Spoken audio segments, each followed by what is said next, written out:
जय हिंद दोस्तों, मैं रज़ा आपका स्वागत करता हूं अपना चैनल रज़ा एकेडमी पर। मैं आशा करता हूं कि आप सभी अच्छे होंगे और स्वस्थ होंगे तथा आप सभी की पढ़ाई भी अच्छे से चल रही होगी।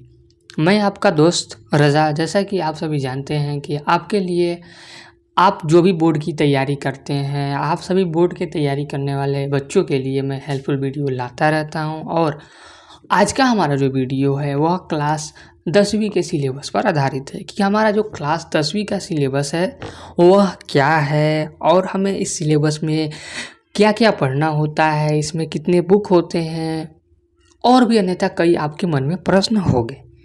इस वीडियो का बनाने का पर्पस मेरा बस एक ही है कि आप कैसे भी करके सिलेबस को समझें, अच्छे से पढ़ें और अपने बोर्ड परीक्षा में अच्छे से अंक अर्जित करें, अच्छे से ज़्यादा अंक आप अर्जित करें। क्योंकि होता क्या है ना कि मैं इस सिचुएशन को फेस कर चुका हूँ। जब मैं कक्षा 10वीं में आया था तो हम समझ नहीं पा रहे थे कि हमें क्या पढ़ना है, क्यों पढ़ना है, कितने नंबर का क्या पढ़ना है और कई चीज़ें। हम मेहनत तो कर रहे थे मगर गलत दिशा में कर रहे थे। हमें यह पता ही नहीं था कि हमें क्या पढ़ना है। इसलिए इन सभी चीज़ों से बचने के लिए, आपका जो भी डाउट है उसको डाउट को क्लियर करने के लिए मैं वीडियो लाता रहता हूं। और आज हम इस वीडियो में मैथ के सिलेबस को समझने वाले हैं कि हमारा जो कक्षा 10वीं का मैथ है उसमें हमें क्या क्या पढ़ना है, क्या नहीं पढ़ना है, किस तरीके से उसका प्रश्न पत्र आता है। इन सभी बातों का जवाब इस वीडियो में आपको मिल जाएगा। इस वीडियो को देखने से पहले अगर आप क्लास 10th का सिलेबस वाला वीडियो नहीं देखे हैं तो उस वीडियो को जाकर ज़रूर देखिएगा। उसका लिंक हम डिस्क्रिप्शन में डाल देंगे या आप हमारे चैनल पर जाकर देख सकते हैं। क्योंकि अगर आप इस वीडियो को देखने से पहले अगर आप उसे नहीं देखेंगे तो आपको बहुत सारी चीज़ें समझ में नहीं आएंगी कि क्या सिलेबस है। इसलिए आप पहले पूरा क्लास 10वीं का सिलेबस को जान लें, उसके बाद आप मैथ में इंटर करें। मैं आपको ये बता दूं कि इस चैनल पर मैथ का सिलेबस, सामाजिक विज्ञान का, नॉन हिंदी का, हिंदी का, सभी का सिलेबस का विस्तृत बताने का प्रयास किया गया है। तो आप उस वीडियो को पहले ज़रूर देख लीजिएगा। तो हम आते हैं मैथ के सिलेबस पे, ठीक है।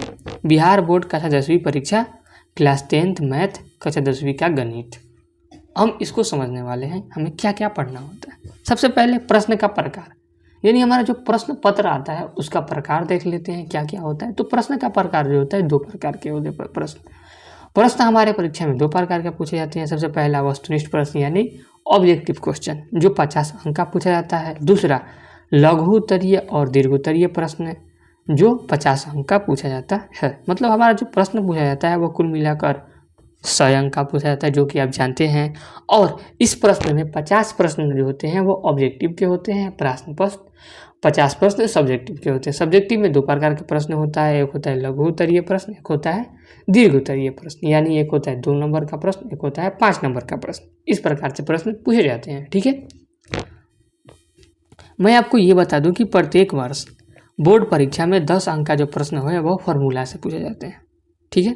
और फार्मूला पर पहले हम वीडियो बना चुके हैं कि हम सभी चैप्टर के फार्मूला पर वीडियो बना दिए हैं। अगर आप उस वीडियो को नहीं देखें तो ज़रूर से ज़रूर जाकर देख लीजिएगा। क्योंकि प्रश्न जो होते हैं 10 अंक का प्रश्न, 100 अंक में से 10 अंक जो है ना आपके फार्मूला से आता है। इसलिए आप उस वीडियो को ज़रूर देख लीजिएगा, ठीक है। अब हम आते हैं कक्षा 10वीं के पाठ्यक्रम पे। हमें इसमें किसी भी प्रकार का अन्य चीज़ को नहीं पढ़ना होता है, बस एक बुक होता है। क्या होता है? एक मैथमेटिक्स का बुक होता है जिसे हमें पढ़ना होता है, ठीक है। और उस बुक में कितने चैप्टर हैं बस हमें इसी चीज़ को जानना है और हमें उन चैप्टरों को पढ़ना है। उसी में से सब्जेक्टिव ऑब्जेक्टिव जितने भी प्रश्न हैं सब उसी बुक से पूछे जाते हैं, ठीक है। तो हम उसके प्रश्नावली को देखने वाले हैं। कितने प्रश्नावली होते हैं? कुल जो प्रश्नावली है वह 15 है। कुल जो प्रश्नावली है वह कितने हैं? तो वह 15 प्रश्नावली होते हैं, ठीक है। जिसमें हम देखते हैं सबसे पहला हमारा जो प्रश्नावली है और वह है वास्तविक संख्या। पहला प्रश्नावली क्या है? वास्तविक संख्या है। दूसरा है बहुपद, तीसरा है 2 चर वाले रैखिक समीकरण, चौथा है द्विघात समीकरण, पांचवा है समांतर श्रेणी, छठवां है त्रिभुज, सातवां है निर्देशांक ज्यामिति। जो 7वां है वह क्या है? निर्देशांक ज्यामिति है। 8वां त्रिकोणमिति का परिचय है। 9वां त्रिकोणमिति के कुछ अनुप्रयोग है। 10वां वृत्त है। 11वां रचनाएं हैं। 12वां वृत्त से संबंधित क्षेत्रफल है। 13वां पृष्ठीय क्षेत्रफल और आयतन है, 14वां संख्यांकी है, 15वां प्रायिकता है। तो कुल यही 15 चैप्टर हैं जिन चैप्टरों को हमें पढ़ना होता है और इस चैनल पर इन सभी चैप्टरों का फॉर्मूला पहले से ही बता दिया गया है। आप उसे जाकर चेकआउट कर लीजिएगा और अच्छे से अच्छे तरीके से उस वीडियो को देखिएगा, उसका नोट्स बनाइएगा और अपने बोर्ड परीक्षा में उसे प्रयोग कीजिएगा, ठीक है। और इस चैनल को सब्सक्राइब करना ना भूलिएगा, क्योंकि इस चैनल पर आपके पास नॉलेजेबल वीडियो मिलते रहेंगे। वीडियो को देखने के लिए धन्यवाद।